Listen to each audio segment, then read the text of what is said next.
খোদার কসম, এই সমবয়সী বন্ধু থাকবে না। তুমি যেদিন কবরে যাইবা, এরা কেউ পাশে যাবে না।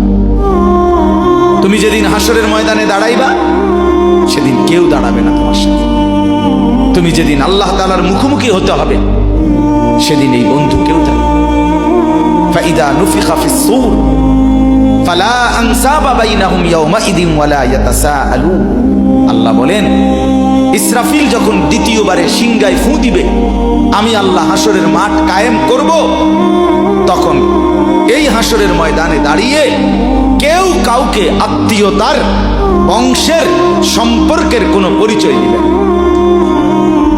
কোনো মা বলবে না এটা আমার সন্তান, কোনো সন্তান বলবে না এটা আমার মা, কোনো ভাই বলবে না এ আমার বোন, বোন ডাকবে না এ আমার ভাই।